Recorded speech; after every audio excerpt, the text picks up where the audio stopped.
السلام علیکم ناظرین، میں طارق اسماعیل ساگر آپ کی خدمت میں معرکہ کارگل کی آخری قسط کے ساتھ حاضر ہوں۔ ناظرین، 15 جولائی کو 19FF کو حکم ملا کہ وہ 12 NLI کی مدد کے لیے آگے بڑھے۔ یہ دیکھیں، یہ سلسلہ مئی سے جولائی تک آ گیا ہے، جو گزشتہ کئی ماہ سے گلتری محاذ پہ زندگی اور موت کا ناقابل یقین معرکہ لڑ رہی تھی، عابد اپنی پوزیشن میں ڈٹی ہوئی تھی۔ 19FF کے کمانڈنگ افسر لیفٹیننٹ کرنل آصف سیاح چند جنگ کا تجربہ رکھتے تھے۔ انہوں نے کیپٹن مالک کی کمانڈ میں اپنی مورچہ بندی شروع کی۔ کیپٹن مالک جب ان سے رخصت ہوئے تو انہوں نے قرآنی آیات پڑھی۔ وہ بہت دیندار آدمی تھے، جس پر کرنل صاحب نے ان کی پیٹھ ٹھونکتے ہوئے کہا کہ تم یہ کیا ہر وقت موت کی باتیں کرتے رہتے ہو، خبردار تم انشاءاللہ زندہ واپس آؤ گے۔ خیر، اللہ نے ان کے لیے کچھ اور درجات کا انتخاب کر لیا تھا۔ اپنے 25 ساتھیوں کے ساتھ وہ انتہائی خطرناک ترین سفر پہ روانہ ہوئے، اور ان کا سفر جذبہ ایمانی کا مرہون منت تھا۔ ادروائز جس طرح کی بمباری air force, Indian air force سے اور دیگر ان سے ہو رہی تھی، اس کے بعد یہ ناممکن تھا کہ وہ اپنے ایریا تک پہنچتے، پوسٹ تک پہنچتے۔ 24 جولائی کو بلاخر اپنے 22 جان بازوں کے ساتھ معرکہ حقوبات لڑتے میدانی جنگ میں پہنچ گئے۔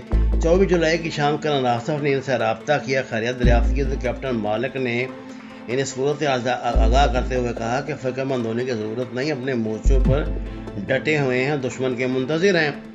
کیپٹن مالک یہ نہیں چاہتے تھے کہ ان کے CO کی جان خطرے میں پڑے، کیونکہ CO بضد تھے تو ان کی مدد کے لیے آنا چاہتے ہیں، جبکہ وہ جو زندگی موت کا معرکہ سر کر کے اپنی پوسٹ تک پہنچے تھے وہ ناقابل بیان ہے۔ کیپٹن مالک M6 سے قریباً 3 گھنٹے کی مسافت پر پیچھے جانور کی پوسٹ قائم کی گئی تھی، جو قدرے محفوظ تھی، اور بٹالین ہیڈ کوارٹر سے یہاں تک کا فاصلہ کسی نہ کسی طرح مختلف پوزیشن اختیار کرتے ہوئے طے کیا جا سکتا تھا، لیکن یہاں سے M6 پوسٹ کا چپا چپ غیر محفوظ تھا۔ کرنل آصف مطمئن ہو گئے ان کی بات سے، تو انہوں نے باقی جہاں کیپٹن صاحب یہاں ڈٹے رہے۔ صبح فجر کی نماز سے کچھ دیر پہلے آدھے گھنٹے کا وقفہ ہوا تھا۔ جب کیپٹن مالک نے اس وقفے کے بعد صورت حال کا جائزہ لیا تو انہیں اندازہ ہوا کہ ٹیلی فون کی تمام تاریں کٹ چکی ہیں، ان کا اپنا وائرلیس سیٹ بھی ناکارہ ہو گیا تھا، پیچھے رابطے کا تو کوئی سوال ہی پیدا نہیں ہوتا تھا۔ دشمن نے بڑی ہوشیاری سے 5 بٹالین کے ساتھ، مختلف 5 الگ الگ بٹالین کے ساتھ مختلف سمتوں سے پیش قدمی کی، اور 25 یا 22 جو باقی رہ گئے تھے، ان کو مارنے کے لیے، ان کو گھیرنے کے لیے، پوسٹ پہ قبضہ کرنے کے لیے اس نے ہر ممکن جو درمیانی رابطہ تھا اس کو کاٹ دیا تھا۔ کرنل آصف پروگرام کے مطابق انتہائی خطرناک حالات میں بھی ایک جوان کے ساتھ اس پوسٹ تک پہنچ گئے، جب کیپٹن جو پچھلی پوسٹ میں نے بتایا M6 قائم کی گئی تھی۔ جب کیپٹن مالک سے رابطے کی کوشش کی تو رابطہ ممکن نہ ہوا۔ کرنل صاحب کی پریشانی بڑھنے لگی۔ اس سے پہلے کہ وہ فیصلہ کرے، کسی نہ کسی طرح دشمن کے تباہ کو ان گولہ باری سے محفوظ لانس نائک زوار یہاں پہنچ گیا۔ جیسے کرنل صاحب کو بتایا کہ دشمن نے انتہائی تباہ کن گولہ باری کے بعد سینکڑوں کی تعداد میں چاروں طرف سے انگار کی۔ M6 پر حملہ اتنا شدید نوعیت کا ہے کہ کمیونیکیشن بحال رکھنے والی تاریں بھی کٹ چکی ہیں۔ لانس نائک کی زبان نے کرنل آصف کو علم ہوا کہ کیپٹن مالک کے وائرلیس کو بھی نقصان پہنچا ہے، جسے ٹھیک کرنے کی کوشش کی جا رہی ہے۔ کرنل آصف کی تشویش بڑھی۔ یہ ان کے لیے ناقابل برداشت تھا کہ ان کے جوان دشمن کی گولی باری کے زخمی ہوں اور وہ ان تک نہ پہنچ پائیں۔ کرنل آصف نے پوسٹ سے پاکستانی توپ خانے سے رابطہ کیا، انہیں M6 کی ساری پوری سمجھانے کے بعد کہا کہ وہ اس سمت گولہ باری کریں جدھر سے دشمن ایڈوانس کر رہا ہے۔ توپ خانے نے اس کا بھرپور اور شاندار جواب دیا اور کرنل آصف کے بتائے ہوئے پوائنٹ پر گولہ باری شروع کر دی۔ اس کے ساتھ ہی بٹالین کا مارٹر فائر آنے لگا، گو کہ پاکستانی توپ خانے نے جوابی کارروائی شروع کر دی، لیکن دن کے اجالے میں سامنے موجود بھارتی فوج کو سامنے کا منظر نمایاں دکھائی دے رہا تھا۔ کرنل آصف نے انتہائی دلیرانہ فیصلہ کیا اور 10 جوانوں کو اپنے ساتھ لے کر M6 پر کیپٹن مالک کی مدد کے لیے آگے جانے کی کوشش کی۔ جیسے انہوں نے پوسٹ سے سفر کا آغاز کیا، ان کے دائیں بائیں سروں پہ گولے پھٹنے لگے، قیامت برپا تھی۔ دشمن کو ان کی پوزیشن بالکل صاف نظر آ رہی تھی، کرنل آصف اور ان کے ساتھی صاف دکھائی دے رہے تھے، استباح کو ان گولہ باری کر رہا تھا۔ ایک سمت سے ناکامی کے بعد کرنل صاحب نے دوسری پھر تیسری کوشش بھی کر ڈالی، لیکن دشمن نے انہیں سر اٹھانے کا موقع نہیں دیا۔ جلدی ان کو اس تلخ ترین حقیقت کا علم ہوا کہ پوسٹ اور M6 کے درمیان بھارتی گھسائیں ہیں۔ انہوں نے بلاکنگ پوسٹ قائم کر لی ہے، جس کا مطلب تھا کہ اب کو کوئی کمک نہیں جا سکتی۔ اس صورت حال نے کرن آصف کی تصویر بڑھا دی اور وہ اچھی طرح جانتے تھے کہ کیپٹن مالک کے ساتھ 22 جوان ہیں جن کے پاس ایسے حالات میں مقابلے کے لیے ڈھنگ کا سامان ہی نہیں۔ دشمن نے شاید کرن آصف کا کمیونیکیشن انٹرسپٹ کر لیا تھا، علم ہو گیا تھا کہ یہاں ان کا CO موجود ہے۔ اس احساس کے ساتھ ہی دشمن نے M6 کی طرح اس پوسٹ پر قیامت خیز گولہ باری شروع کر دی۔ اب پیچھے رابطہ کرنا بھی ممکن نہیں تھا۔ کرن آصف کے لیے صورتحال مزید پریشان کن ہو گئی۔ وہ بہت صورت پیچھے رابطہ کرنا چاہتے تھے تاکہ کیپٹن مالک کے لیے کمک منگوا سکیں۔ کرن آصف نے اپنے وائرلیس آپریٹر کو لے کر پوسٹ سے باہر جانے کی تیاری کرنے لگے۔ یہ ایک طرح سے ان کا ان حالات میں خودکشی مشن تھا، لیکن پاکستان آرمی کی زرعی روایات کے مطابق انہوں نے اپنے افسر اور جوانوں کو بچانے کے لیے اپنی جان سے گزر جانے کا فیصلہ کر لیا۔ انہوں نے سیکنڈ لیفٹیننٹ مدثر کو یہاں چھوڑا، برس سے گولیوں میں اپنے وائرلیس آپریٹر کے ساتھ رفتے سفر باندھا۔ اگلے چند منٹ میں اپنے ساتھیوں کی مدد کرنے کے لیے دلیر کمپنی نے اپنے ہتھیاروں پر ایمونیشن کے ساتھ یلغار کی۔ کرن آصف اپنے وائرلیس سیٹ آپریٹر کے ساتھ سلامت مارٹر پوزیشن پر پہنچ گئی۔ یہ بہت بڑی ان کا ان رات میں کارنامہ تھا، جہاں انہوں نے ریزرو کمپنی کو آگے پہنچنے کا حکم دیا۔ اگلے چند منٹ میں اپنے ساتھیوں کو مدد کرنے کے لیے دلیر کمپنی اپنے ہتھیاروں ایمونیشن کے ساتھ یلغار کی اور دن کے اجالے میں موت سے پنجہ آزمائی کرتے ہوئے مارٹر پوزیشن پر پہنچ گئے۔ دلیر کمپنی کے مارٹر پوزیشن پر پہنچنے کے ساتھ ہی M6 سے 2 جوان اپنی جان ہتھیلی پر رکھ کے مارٹر پوزیشن پر پہنچے۔ انہوں نے بتایا کہ دشمن کیپٹن مالک والے پہاڑ پہ چڑھ چکا ہے، لیکن کیپٹن مالک اپنے 22 جوانوں کے ساتھ بڑی پامردی سے ان سینکڑوں بھارتیوں کو روکے ہوئے ہیں جنہوں نے ان کی پوزیشن پر 3 طرف سے چڑھائی کی ہوئی ہے۔ ابھی تک کیپٹن مالک سے رابطہ ممکن نہیں ہوا تھا، جو M6 پر پہنچنے میں شدید ترین حملے کی زد میں آ گئے تھے، لیکن اللہ کے شیروں کو آتی ہیں ربائی کے مصداق انہوں نے اس آزمائش میں ہمت نہیں ہاری، آمنا صدق نہ پکارتے آگے بڑھے اور ڈٹ گئے۔ کیپٹن مالک کے جو 22 جوانوں کے ساتھ ہزاروں کی تعداد میں موجود دشمن سے نبیت آزمہ سے اپنی پوزیشن کو 3 حصوں میں تقسیم کیا اور مین پوزیشن پر خود بیٹھے جہاں انہوں نے خودکار مشین گن نصب کروائی تھی۔ اس مین پوزیشن کے پیچھے انہوں نے ریسٹ ایریا رکھا ہوا تھا۔ کیپٹن مالک اپنے جوانوں کے سوار کے باوجود مین اور آبزرویشن پوزیشن پہ ڈیوٹی دیتے رہے۔ کیپٹن مالک ابھی دشمنوں کی پوزیشن کا جائزہ لے رہے تھے جب اچانک وہ چوکے جب انہوں نے دیکھا کہ دشمن کے 3-4 جوانوں نے ان کے بنائے مورچوں میں ٹھکانہ کر لیا۔ یہ تو زیادتی واسطہ سے بڑبڑائے اور والدہ مبارک شاہ کو مخصوص اشارہ کیا، جسے اچھی طرح سمجھ رہا۔ دونوں چپ چاپ قدموں پر نیچے اترے اور رات کی طرح کڑکتے ہوئے دشمن کے 5 سپاہیوں پہ حملہ اور ہوئے جنہوں نے ان کے مورچوں کو آرام گاہ سمجھ لیا تھا۔ اس دوران مین پوزیشن سے بھی جوان نیچے آنے لگے تھے، آبزرویشن پوسٹ تک پہنچ گئے تھے۔ ابھی انہوں نے مشکل چڑھائی شروع کی تھی جو ڈھلان کی اوٹ سے دشمن کے 2 سپاہی نمودار ہوئے۔ کیپٹن مالک بجلی کی طرح لپکے ان کے سنبھلنے سے پہلے انہوں نے دونوں بھارتی سپاہیوں سے سٹین گن چھین کے نیچے پھینک کر جہنم واصل کر دیا۔ کیپٹن مالک اپنے جوانوں کی مدد پر اور آبزرویشن پوسٹ پر انہوں نے دیکھا کہ نایک غازی دشمن سے نبیت آزمہ ہے۔ اس نے بھارتی فوج کے ایک جوان سے اس کی گن اس طرح چھینی کہ اس کی سنگین الگ ہو گئی۔ اس سے پہلے کہ بسمل تھا نایک غازی نے سنگین اس کے سینے میں اتار دی۔ کیپٹن مالک دشمن سے چھینی سٹین گن سے پہاڑ کے کونوں سے سر اٹھاتے بھارتیوں کو نشانہ بنا رہے تھے، لیکن یہ حملہ روکنا ان کے بس سے باہر ہو رہا تھا۔ ہزاروں کی تعداد میں جو فوجی تھے ان کو کس طرح 15-20 لوگ روک سکتے تھے۔ آپ مین پوزیشن پہ واپس آئے اور انہوں نے دیکھا یہاں موجود سپاہی شرف کے بدن کا نچلا حصہ تقریباً نکارا ہو گیا۔ دشمن کی کوئی گولیاں اس کے ٹانگ اور ڈھڑ کے نچلے حصے میں لگی تھیں۔ ناظرین کرام، یہ مارکا میں آپ کو پہلے بھی بیان کر چکا ہوں۔ آخری لمحات میں جو اس کے ہیں وہ انتہائی کربناک اور جان لیوا ہیں۔ کیپٹن مالک نے یہ پوزیشن جو ہے اس کو جب دیکھا کہ جوان کے تقریباً سارے زخمی ہیں، شدید زخمی، تو انہوں نے آخری فیصلہ یہ کیا بطور کمانڈر کہ انہیں حکم دیا کہ تمام جوان جو وہ چلے جائیں، وہ اکیلے یہاں پہ دشمن کو روکے رکھیں گے تاکہ یہ محفوظ ہو کے پچھلے ٹھکانوں تک پہنچ سکیں۔ جوانوں نے بہت منت سے معذرت کی، وہ رو رہے تھے، لیکن حکم بہرحال حکم ہی ہوتا ہے۔ کیپٹن مالک نے انہیں روکے رکھا اور نظر اور غازی کو روانہ کرنے کے بعد کیپٹن مالک اپنے دیگر جوانوں کو اکٹھا کر کے کہا کہ وہ اپنا اسلحہ سمیت چلے جائیں۔ سب باری باری گلے مل کے رخصت ہو گئے۔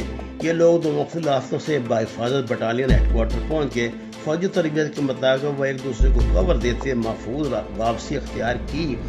ان کا کپتان اپنے جوانوں کو بچانے کے لیے دشمن کے درمیان دیوار بن گیا۔ مشین سٹین گن تھام کر وہ پہاڑ کے کنارے پر بیٹھا دشمن کے اوپر چڑھتے سپاہیوں کو نشانہ بناتا رہا۔ بلاخر LMG کا پورا برسٹ اس کے کشادہ سینے میں لگا۔ کیپٹن مالک اس طرح آگے کے سمت جھکے جیسے اللہ کے حضور اپنی شہادت کی آرزو پوری ہونے پر سجدہ ریز ہونا چاہتے ہوں۔ زمین نے اپنا دامن شہید کے لیے کشادہ کر دیا اور وہ شہادت و فضیلت کے عظیم منصب پہ سرفراز ہو گئے۔ کرنل آصف غو کی شہادت کی خبر میں تو انہوں نے M6 پر توپ خانے کا شدید فائر کروایا کیونکہ ان کے دانش میں دشمن وہاں قابو ہو چکا تھا، لیکن حیرانگی تو اس بات کی تھی کہ دشمن بھی M6 پر فائر کروا رہا تھا۔ عقدہ یہ کھلا کہ ابھی تک اسے یقین نہیں ہوا تھا کہ وہاں مزاحمت کرنے والا کوئی نہیں رہا۔ سیز فائر پر حملہ آور 3rd کینیڈین کے کمانڈنگ افسر کرنل شرما نے M6 کے 3 شہداء کی لاشیں پاکستان آرمی کو اس اعزاز کے ساتھ واپس کی کہ ایک بھارتی کمپنی نے سلوٹ مار کر ان کی بہادری کو سلام کیا۔ انہیں اس بات کا یقین ہی نہیں آ رہا تھا کہ ایک بٹالین کے حملے کو صرف 22 جوانوں نے روکا اور آخر میں صرف کیپٹن مالک نے اکیلے 2 گھنٹے تک انہیں روکے رکھا۔ ناظرین، یہ 18 جولائی 1999 کی رات کا قریباً 1 بجنے والا ہے۔ کراچی کے بین الاقوامی ہوائی اڈے پر ایک جہاز جو دلی سے کیپٹن کرنل شیر خان کی کا جسد خاکی لے کے آ رہا ہے موجود ہے۔ یہ دشمن نے ان کی لاش اپنے قبضے میں لینے کے بعد انتہائی احترام کے ساتھ اس کو جو لاش کے تقاضے پورے کرنے انتہائی احترام کے ساتھ واپس کی تھی، اور ان کے لیے ایک ریکمنڈیشن لیٹر بھی دشمن کی طرف سے رکھا گیا تھا جس میں بتایا گیا تھا کہ شیر جوان نے کس طرح ان کو تنی کا نار نچائے رکھا اور کس دلیری اور بہادری سے لڑا۔ دشمن کی سفارش پر انہیں نشان حیدر سے نوازا گیا تھا۔ سکارچن کی اس پلاٹون کو ایک پلاٹون کو ایک قلعے کی چوکی پر تعین نہیں کیا گیا تھا بلکہ انہیں مختلف دفاعی چوکیوں میں بانٹ دیا گیا۔ ان دو بڈیز جو ہے نا، یہ بڑے مشہور ہوئے ہیں، ان کی دوستی بھی آپس میں بہت تھی۔ یہ NLI ریجمنٹ سینٹر بونجی کے بیچ میٹ سکارچن کے 2 پلاٹون میٹ سپاہی بچر خان اور نائک فیدا علی ہیں۔ ان کی دوستی کا سفر بونجی سینٹر میں تربیت کے دوران شروع ہوا اور ان دونوں نے شہادت بھی اکٹھے ہی حاصل کی۔ خالد نذیر سے ان کی ملاقات 4 جولائی دوپہر کے 2 بجے کے قریب ہوئی تھی۔ قادر آگاہی چوکی پر وہ حوالدار لالک جان شہید نشان حیدر کے 12 جان بازوں میں سے تھے۔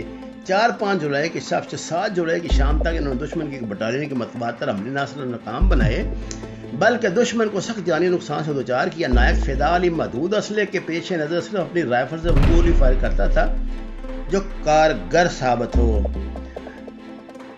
دشمن 30-35 گز تک ان کے قریب آ گیا تھا، لیکن وہ آخری 35 گز کی چڑھائی ان کے لیے ثابت قدمی فتح مبین کی امین بنی۔ وسیم شفیق نے اتروسا کوشش کی کہ ہر ممکن ابتدائی طبی امداد دے کر ان کی جان بچائی جائے، لیکن جس طرح فیدا علی اور بچر خان نے فوجی زندگی کے سفر کا آغاز ایک ساتھ کیا تھا، ایک دن کیا تھا، ان کی دوستی سچی تھی اور انہیں ایک ہی دن شہادت نصیب ہوئی۔ وہ تو سکارچن تھے، اس دنیا میں ڈوب کر دوسری دنیا میں طلوع ہو گئے۔ سکارچن کی دوسری جوڑی 2 افسروں کی تھی جو دونوں کورس میٹ، پلاٹون میٹ اور اب جنگ کی ساتھی تھے، کیپٹن ساجد حسین اور کیپٹن طاہر حسین، ایک دوسرے پہ جان نثار کرنے والے۔ ان دونوں نے بھی شہادت اکٹھے ہی حاصل کی تھی اور اللہ تعالیٰ نے ان کو بڑے عظیم مرتبے سے نوازا۔ کرنل خالد نذیر، کیپٹن سلمان، کیپٹن میر نواز، میجر بلال اور صوبیدار نے مل کر مائنز لگانے شروع کیے۔ حکم مل چکا تھا کہ آپ نے واپسی کا۔ بلاخر وہ مایوس کن نامہ آ گیا جس نے نغازیوں کے کلیجے چھلنی کر دیے۔ اعلیٰ قیادت کی طرف سے انہیں کنٹرول لائن کی طرف واپسی کا حکم مل گیا۔ سپاہی صرف اطاعت کرتا ہے، یہی اس کی عظمت کی دلیل ہے۔ یہ جان نثاروں نے بھی اس پہ عمل کیا۔ واپسی کا سفر موت کا سفر تھا۔ دشمن نے زمین آسمان سے قیامت برسانا شروع کی۔ 8 جولائی کو جب خالد نذیر اور کیپٹن ساجد ایک دوسرے سے محض 15-20 گز کی دوری پہ پتھروں میں نیچے آڑ لیے بیٹھے تھے، دشمن کے 6 معراج 2000 چیختے چنگاڑتے ان کے سروں پر پہنچ گئے۔ اپنی باری آ گئی سر، کیپٹن ساجد نے اونچی آواز سے کہا۔ اس کے پہلے کہ خالد نذیر کو جواب دے، میرائے تیاروں نے 25,000 فٹ کی بلندی سے 12 PGM ان پہ داغ دیے۔ اگلے ہی لمحے کیپٹن ساجد جامع شہادت نوش کر گئے۔ خالد نذیر بھاگتے ہوئے ان تک پہنچے تھے، اب بھی مسکراہٹ کیپٹن ساجد کے چہرے پہ جم گئی۔ انہوں نے بہت جلدی سے ساجد کا سر اپنے زانوں پہ رکھا تھا۔ جب ساجد کا کورس میٹ طاہر حسین ان تک پہنچ گیا، تمہارا دوست، تمہارا کورس میٹ حیات جا ودا پا گیا طاہر حسین۔ انہوں نے طاہر حسین سے نظریں ملائے بغیر کہا۔ طاہر حسین نے جھک کر اپنے کورس میٹ کی موت پہ بوسہ دیا اور دونوں وہاں سے ہٹ گئے۔ آسمان معراج کی چنگاڑوں سے پھر گونجنے لگا۔ کرنل خالد نذیر، کیپٹن سلمان، کیپٹن میر نواز، میجر بلال، صوبیدار نے مل کے مائنز لگانے شروع کیے۔ باقی مجاہدوں کو ڈمپنگ کی ہدایات جاری ہوئی۔ وہ اپنا کام مکمل کر کے واپسی کا سفر اختیار کیا۔ ان کے لیے پل بیک جان لیوا مرحلہ تھا۔ تمام پوزیشنوں نے سی او پوزیشن پر رپورٹ کی، جہاں واپسی کا سفر میں نکیلی تار اور بارودی سرنگیں نصب کرنے کی منصوبہ بندی پر عمل نظم و ضبط کے مطابق کیا گیا۔ ایک مرحلے پر جب خالد نذیر کو علم ہوا کہ ایک 12.7 کم ہے تو آتش ذیشان کو واپس بھیجا کہ وہ اپنے ساتھ گن لے کر واپس آیا۔ کنٹرول لائن تک 32 بہادران کے میجر بلال، سلمان اور خالد نذیر نے اکٹھے سفر کیا۔ کنٹرول لائن ان کے سامنے تھی جب بلال اور سلمان نے خالد نذیر کو رخ دیا۔ "We should be the last man, sir." اور خالد نذیر نے دونوں کے بعد پاکستانی سرحد میں قدم رکھا۔ کنٹرول لائن پر رک کر آخری آدمی نے دور افق پر نظریں جمائیں۔ برف پوش نوکیلی پہاڑیوں کی چوٹیاں زمین پر نمایاں ہو رہی تھیں۔ یہاں سے دور بھارتی سرحدوں کے اندر تک حیدران کے خون کی لمبی لکیر نمایاں تھی۔